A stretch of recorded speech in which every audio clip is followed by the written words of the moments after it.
Fala pessoal, professora Aninha Buarque, e hoje nós vamos para a nossa última aula dessa isolada de redação e vamos continuar com o tema da análise temática, e nessa aula nós iremos fazer de fato uma profunda análise temática para que vocês entendam como aplicar isso na hora da prova e como desenvolver o tema aí para estabelecer a argumentação de vocês. Então bora lá!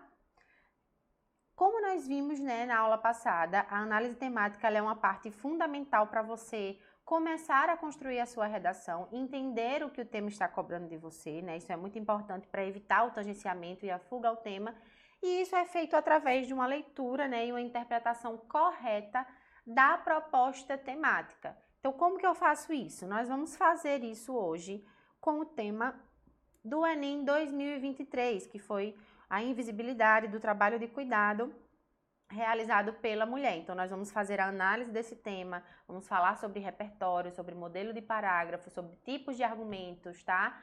Essa aula está um ouro para você, porque está cheia de dicas importantes, justamente para finalizar essa etapa, para que você consiga praticar bastante e ter sucesso na hora da escrita da sua redação, certo? Não foi à toa que eu escolhi esse tema, tá? Por quê? Foi um tema que gerou muita polêmica, que muitos candidatos apresentaram muita dificuldade em relação ao tangenciamento, em relação à fuga ao tema, tá? Então, foi por isso que eu escolhi a gente utilizar esse tema para trabalhar nessa aula de análise temática, certo? A proposta do Enem, em relação a esse tema, trazia um questionamento muito específico, que era justamente, identificar os desafios, olhem a palavra-chave aí, os desafios enfrentados pelas mulheres, no caso, para superar a invisibilidade do trabalho de cuidado.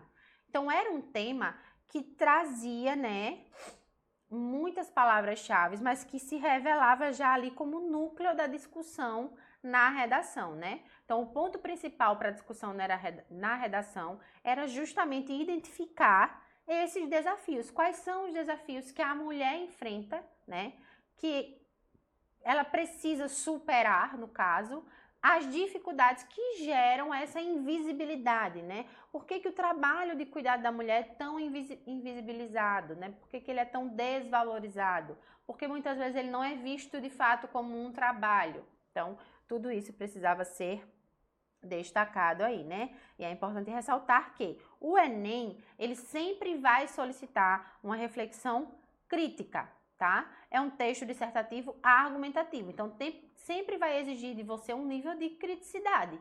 Óbvio que é uma criticidade embasada, Mas que precisa existir. E nesse caso, o dilema aí que exigia essa reflexão era o trabalho de cuidado feminino, E, consequentemente, a falta de reconhecimento social para esse trabalho nesta classe específica, que eram as mulheres, tá? Então, a partir daí, a gente já consegue levantar uma questão muito importante para a análise desse tema. Por qual razão o trabalho de cuidado feminino se configura um problema? O que faz com que isso seja um problema, Além disso, qual seria a forma ideal de reconhecimento? Se eu estou dizendo que há uma invisibilidade, que não há um reconhecimento, como fazer para reconhecer, Nós estaríamos falando de quê? De uma remuneração justa, Ou de uma valorização no sentido social, de significância social, ou mesmo os dois, Porque nós sabemos que existe o trabalho de cuidado realizado pela mulher de forma profissional, Diaristas, babás, que também poderia ser abordado, mas existe o trabalho de cuidado realizado por todas as mulheres, independente de profissionalismo, Então, existem mulheres que são profissionais em outras áreas, mas ainda ficam sobrecarregadas com a responsabilidade do trabalho de cuidado. Então, isso também entra aí o âmbito social, da valorização, da discriminação, e tudo isso precisava ser colocado aí em análise, em reflexão para trabalhar o tema. Então, prosseguindo. Primeiro ponto, além de analisar a frase temática, como nós fizemos, é ler de maneira crítica e reflexiva os textos motivadores, tá? Os textos motivadores, eles não estão ali, só para motivar, só para lhe dar um panorama geral, não. Os textos motivadores, eles mostram o caminho que se espera que a sua argumentação siga.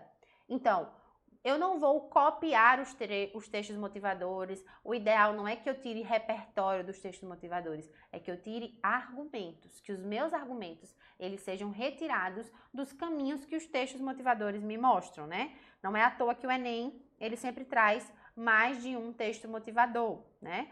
Textos de gêneros diferentes, de estruturas diferentes, trazendo também informações de âmbitos diferentes sobre a mesma temática, tá? Então, nós temos 4 textos motivadores, né? Eu vou passar aqui e daqui a pouquinho a gente volta para lê-los, tá certo?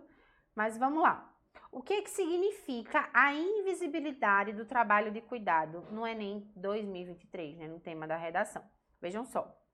O tema abordou a invisibilidade, referindo-se às tarefas do cotidiano doméstico, geralmente exercidas pelas mulheres, né? Que são desvalorizadas, não remuneradas ou mal reconhecidas pela sociedade. Então, a proposta refletia sobre desigualdades estruturais de gênero e reconhecimento social. Esses eram os 2 pontos principais de análise em relação a essa temática, tá? Então, vamos lá. Para analisar o tema, eu preciso analisar os textos motivadores. Agora sim, vamos voltar a eles. Então, temos aqui o texto 1, né? Veja que esse texto 1, a gente vai perceber que ele é um texto aí mais de caráter de definição, tá? Olha só.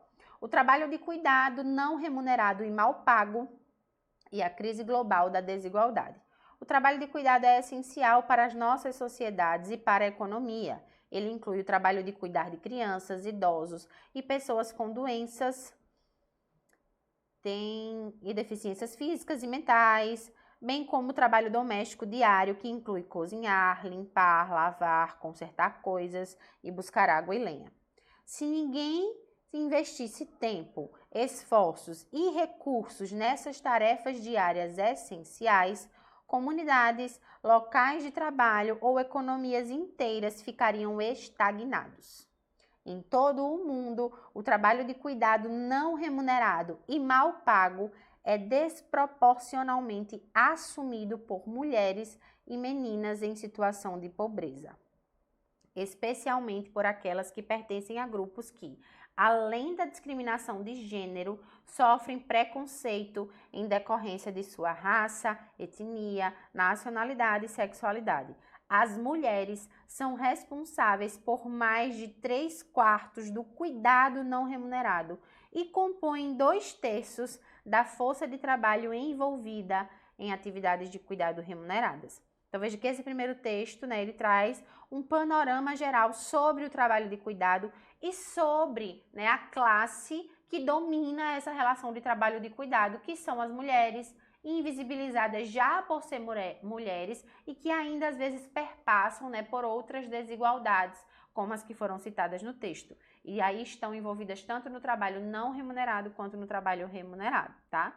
O texto 2, né, ele é um texto aí que é um infográfico, que traz a média de horas dedicadas pelas pessoas de 14 anos ou mais, são dados do IBGE, né, de idade, aos afazeres domésticos ou às tarefas de cuidado de pessoas por sexo. É um dado do Brasil de 2019. Então, os homens, né, de 14 anos ou mais, dedicam em média 11 horas ao trabalho de cuidado em relação a afazeres domésticos ou cuidado de pessoas, enquanto que as mulheres dedicam cerca de 21,4 horas semanais em relação ao trabalho de cuidado de afazeres domésticos e cuidado de pessoas na sociedade, segundo os dados do IBGE em 2019, tá? Então, a gente já consegue ver essa disparidade, né, essa discrepância entre a presença de homens nesse trabalho, né, e o tempo dedicado a eles em relação às mulheres, tá? Então, esse é um dado que já destaca um ponto importante, que é a desigualdade de gênero, né? Texto 3. A sociedade brasileira tem passado por inúmeras transformações sociais ao longo das últimas décadas. Entre elas, as percepções sociais a respeito dos valores e das convenções de gênero e a forma como mulheres têm se inserido na sociedade. Algumas permanências, porém, chamam a atenção, como a delegação quase que exclusiva as famílias e nestas as mulheres de atividades relacionadas à reprodução da vida e da sociedade, usualmente denominadas de trabalho de cuidado. Ou seja, é um texto que já traz a ideia de contradição, né? Uma sociedade que tem evoluído tanto, que tem crescido, né, socialmente, passado por diversas transformações, entretanto, ainda permanece com uma tremenda desigualdade, que é o quê? O fato de que a questão do trabalho de cuidado é feito de maneira quase que exclusiva pelas mulheres, né? Então, o texto já traz também aí um indício do que deve ser discutido. O texto 4, né, um cartaz que traz aí uma pesquisa da FAPESP sobre os desafios do cuidado, né? Então, o texto ele traz como dado, ó, que aumenta o número de pessoas que demandam serviços de assistência, obrigando países a repensar seus sistemas de atenção. No Brasil, o protagonismo continua familiar. Então, aí ele vai trazendo algumas situações, né, em relação à Covid, né, no finalzinho tem aí, e outros elementos que levam ao aumento da necessidade desse trabalho de cuidado, tá? E no nosso país destaca-se que aumentou-se a necessidade, mas o trabalho continua sendo realizado de maneira familiar e exclusivamente por mulheres, né? Então, todos os textos levam a esse mesmo destaque, tá? Então, é importante aí a gente já observar que os textos, né, que foram fornecidos eram textos diretos, textos fáceis, digamos assim, né? Basicamente, textos que eram informativos, que traziam dados, conceitos, informações acerca do trabalho de cuidado e do público destinado a esse trabalho, né? O direcionamento aí, ele se mantém fechado, né? Ou seja, a opinião de que certo fato é um problema já está definido ali na proposta. Então, vejam que todos os textos já trazem de maneira clara e objetiva de que é um problema o fato de que as mulheres continuam sendo as responsáveis unicamente pelo trabalho de cuidado. Então, não tem o que argumentar sobre isso, é o que você precisa destacar. Todos os alunos têm que concordar, né? Todos os candidatos têm que concordar que este fato é um problema, tá? Eu não preciso ainda discutir que isso é um problema, já está claro que é um problema, né? Então, eu já tenho uma proposta aí que tem um direcionamento pré-definido, tá? Mas ainda assim, é necessário analisar alguns outros aspectos, né, que podem estar por trás dessa proposta, que podem ir mais além ali do fato que já está exposto, tá? Então, ó, o trabalho de cuidado das mulheres, ele pode se configurar, né, como um problema em certas situações. Sim, como já é mostrado nos textos motivadores. Mas também seria interessante o candidato mostrar quando que é um problema e quando não é. Por quê? O trabalho de cuidado, ele nunca vai deixar de existir, né? Então, existem mulheres, inclusive, que gostam das atividades de cuidado, né? Tem mulheres que se dedicam à maternidade, que se dedicam a cuidar do lar. Então, o problema não está em a mulher realizar o trabalho de cuidado. Cuidado, né? A redundância. Atenção com isso. O problema não está na mulher fazer. O problema está em você expor isso como uma obrigatoriedade única da mulher e ainda você não valorizar o fato da mulher se dedicar a fazer isso, né? Porque muitas vezes as próprias mulheres acabam estigmatizando as mulheres que se dedicam apenas ao lar, que se dedicam apenas aos filhos. Então, tem todo umas nuances aí, né, que poderiam ser abordadas nesse problema, tá? Outra coisa, o trabalho de cuidado, ele ocorre por todo o Brasil, né? Mas eu posso também considerar, até como uma questão de analogia, parâmetros mundiais, né? Inclusive, como isso se dá em países mais ricos, em países mais pobres, né? Existem países que o trabalho de cuidado é extremamente valorizado e eu poderia utilizar isso até como um contraponto na redação. Existem, inclusive, dados de migrações, né? De mulheres que deixam o seu país para viver em outros países para trabalhar como diaristas, como babás, porque esse trabalho é bem remunerado e bem valorizado em determinados países. Então, é importante pensar nesse contraponto também, né?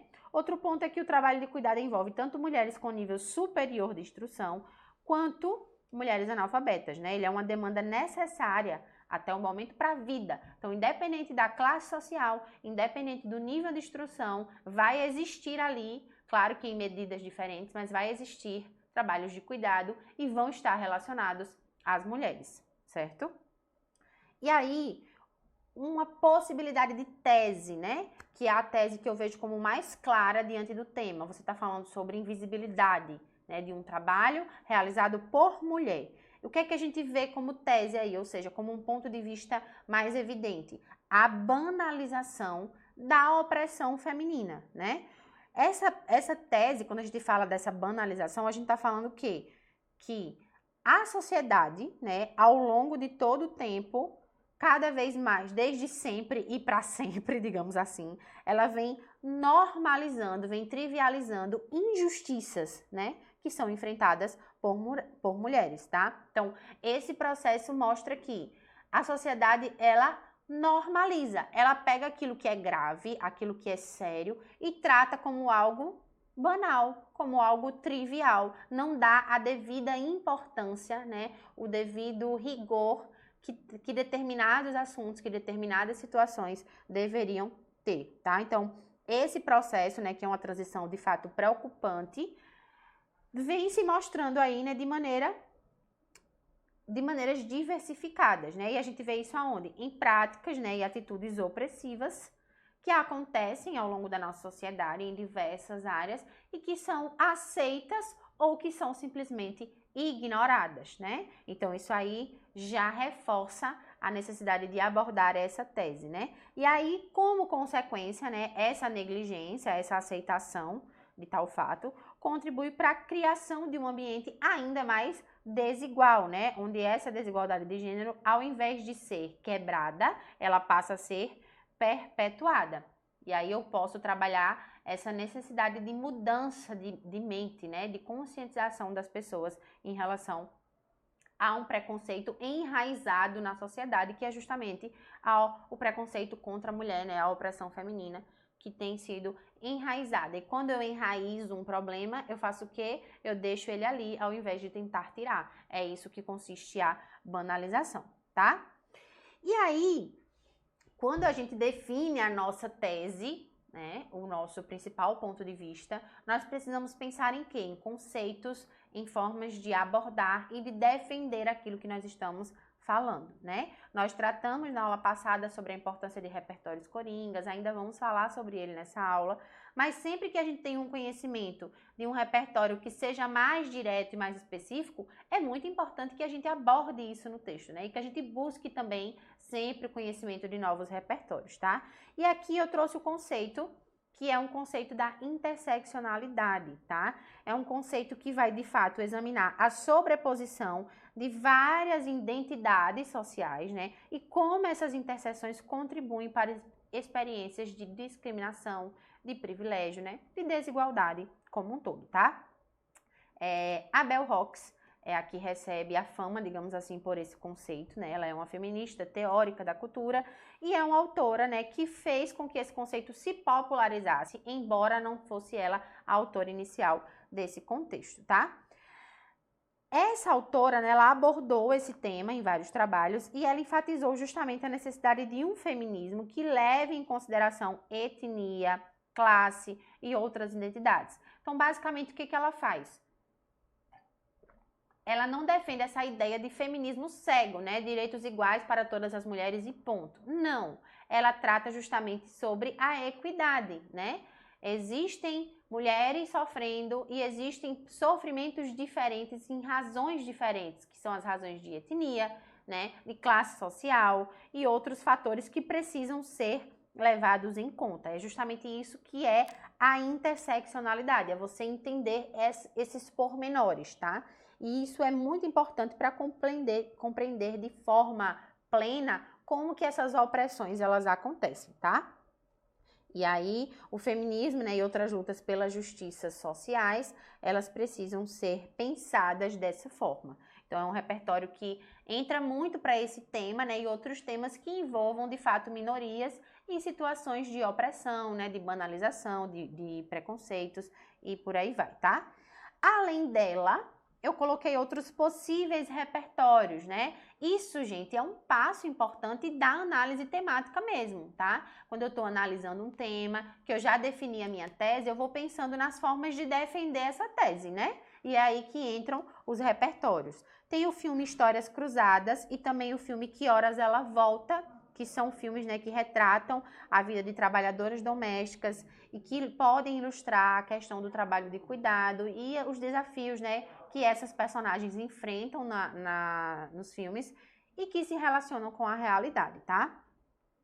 Outros tipos de repertórios, né, relacionados a livros, A Economia do Cuidado, de Lourdes Bandeira, e também O Segundo Sexo, que é um livro de Simone de Beauvoir, inclusive é uma autora que todo candidato Enem deve ler, tá? Porque ela traz obras sobre diversos temas de cunho social que podem ser utilizados aí na sociedade, e esse livro especificamente, né, ele faz uma análise crítica sobre o papel da mulher na sociedade e pode servir, né, como um grande suporte teórico para a temática.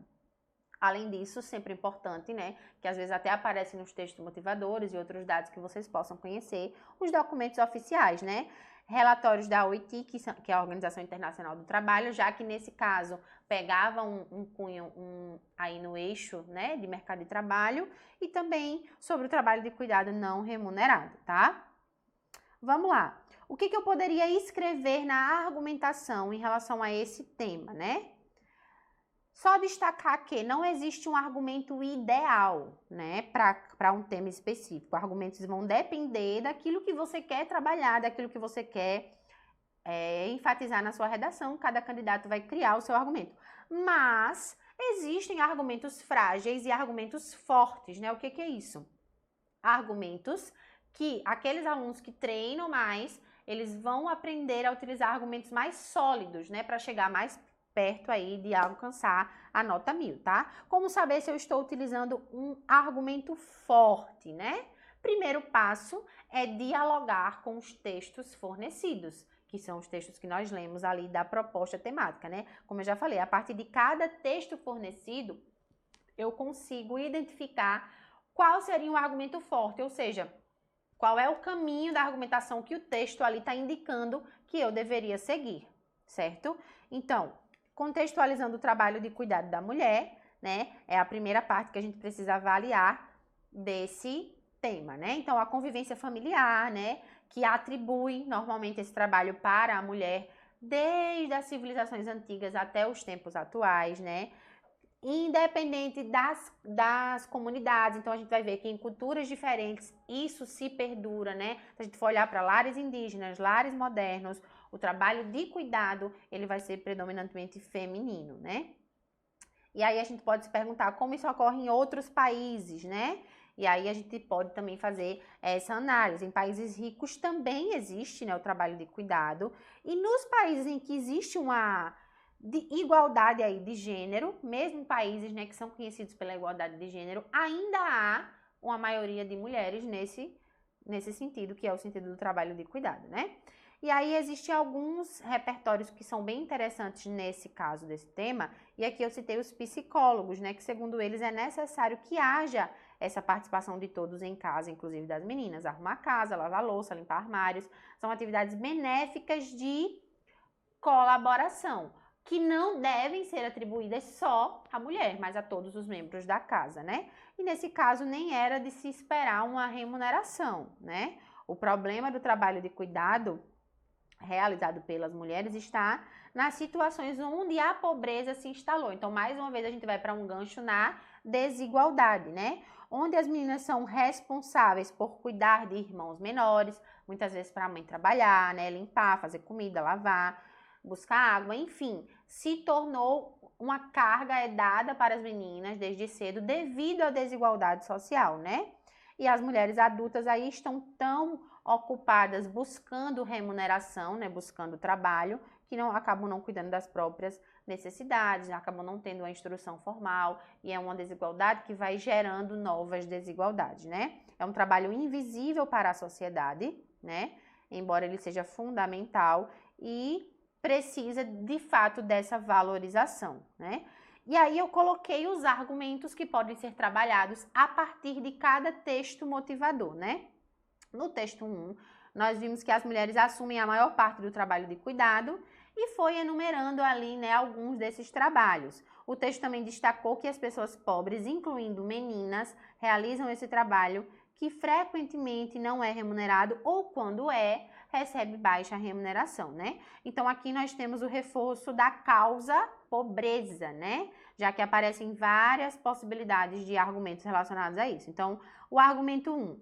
Se o reconhecimento do trabalho de cuidado da mulher significa remuneração, então não podemos esquecer que mesmo em lares ricos tem ocorrido a sua invisibilidade, né? O trabalho de cuidado mal pago das empregadas domésticas pode ocorrer nessa circunstância. E aí, a título de informação, né, o trabalho de cuidado descaradamente está sendo explorado de maneira análoga à escravidão, né? A gente viu isso de maneira aberta na mídia durante o ano, que inclusive foi o ano que caiu esse tema, né? É um repertório aí que traz uma evidência. O segundo argumento está relacionado às crianças, né? O texto mencionou crianças, permitindo que na redação seja mencionado especificamente meninas, né? A Constituição proíbe o trabalho por menores de idades, né? Mas estando bem informado, olha só onde é que mora o pulo do gato aqui. É preciso estar ciente de que um projeto de lei no Senado busca intensificar a punição para quem desobedece essa lei. Então, já posso tratar isso aí até como intervenção, né? O fato da fiscalização, da punição mais rigorosa para que as meninas deixem de realizar esse trabalho ilegal, né? E aí pode ser evidenciado diante do argumento que mesmo com a lei, o trabalho de cuidado do menor, né, das meninas nesse caso, ainda tem uma maior chance de ser invisível, né?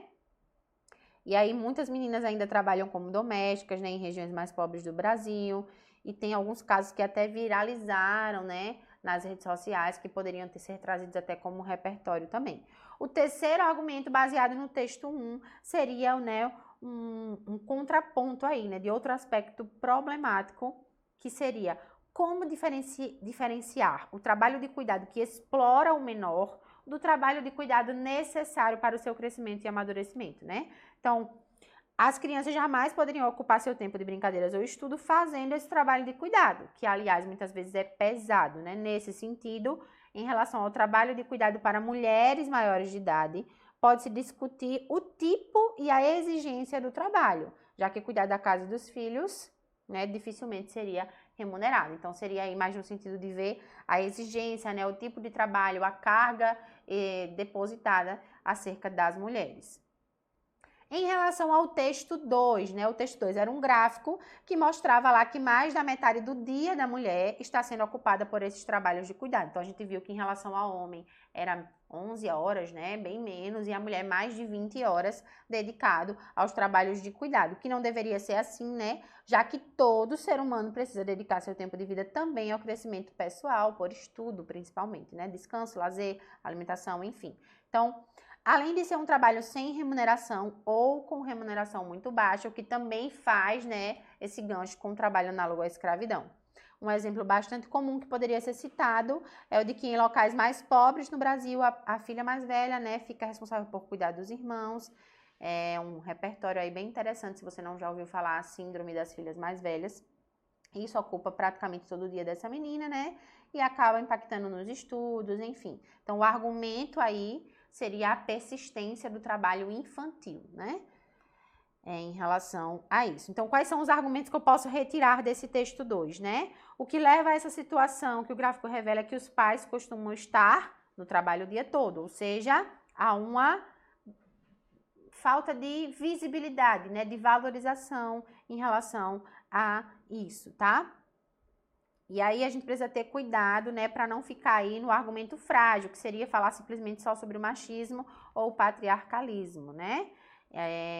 As mulheres aí estarem envolvidas nos trabalhos de cuidado não tem evidências claras para dizer que é porque o homem força isso, mas sim pela forma como a sociedade foi construída, né? Então é importante pensar em como argumentar acerca disso. O segundo argumento seria em relação a questão da proibição, digamos, como a mulher estaria sendo impedida de ascender a outras áreas, né? Estudar, a crescer profissionalmente devido ao trabalho de cuidado. Então, teria essa questão do descanso remunerado, né, que é algo que vem sendo discutido para os trabalhadores, poderia ser atrelado às mulheres, né, e outras questões, tá? Vamos para o texto 3. Nesse texto, né, vai falando aí sobre o crescimento da exigência de cuidados, né, com idosos, e isso vem aumentando, né, o que aumenta a necessidade de alguém que cuide dessas pessoas mais velhas, né? E as mulheres adultas aí acabam sendo, mais uma vez, as sobrecarregadas nesse sentido, né? Esse trabalho recai sobre elas, ainda sem uma remuneração, porque muitas vezes ainda trabalham em outras situações, né? Então, os pais, os avós que vão chegando em idade avançada e acaba sobrando para a mulher, né? Para a filha, para a nora, para realizar esse cuidado, né? E aí, a gente já pensa aí na questão da proposta de intervenção também, né? A partir dos repertórios, né? A gente pode pensar em relação à assistência gratuita, que existe, né, nos estados, mas que precisa ser aumentada, né? Poderia ser pensado nisso numa proposta de intervenção, né? A gente poderia pensar em instituições que funcionassem como creches, por exemplo, né, em que os idosos pudessem passar o dia e depois retornar para casa, semelhante ao que é feito com as crianças, e por aí vai, né? E tudo isso recai sobre a necessidade de remuneração do trabalho de cuidado, né? Para que existissem pessoas capacitadas que recebessem adequadamente para fazer esse trabalho, para que de fato isso não fosse inviabilizado, certo? E aí tem aqui, né, alguns exemplos de proposta de intervenção, né? Criação de serviços públicos domiciliares que possam amenizar essa carga de cuidados, né? A gente sabe que nós temos hoje a visita domiciliar, mas que é um momento ali mais para conferir se a pessoa está sendo bem cuidada, né? E não para cuidar. Então, isso também envolveria os servidores do Sistema Único de Saúde, né? A questão da publicidade por parte do governo, né? Ou pelas mídias em geral, para campanhas, né, de conscientização, para mostrar o trabalho de cuidado, tudo isso que a gente sempre traz aí de maneira coringa nas intervenções, né? Outro caso seria, né, para as mulheres que trabalham em cuidados pesados, um serviço público para essas funções sob demanda, né? Então, locais onde não há homens na família que façam um serviço mais pesado, como essas mulheres poderiam receber algum tipo de assistência, né? Lembrando do que nós falamos em aulas passadas sobre a proposta de intervenção que se torne viável, né? Que seja algo que seja efetivo, que possa de fato trazer uma solução para o problema, certo? Então, eu desejo a todos vocês ótimos estudos, espero que essas dicas sirvam para que vocês treinem mais, para que vocês apliquem nos estudos de vocês de forma mais efetiva e que assim vocês possam chegar à nota 1000 na redação e contem comigo nesse processo.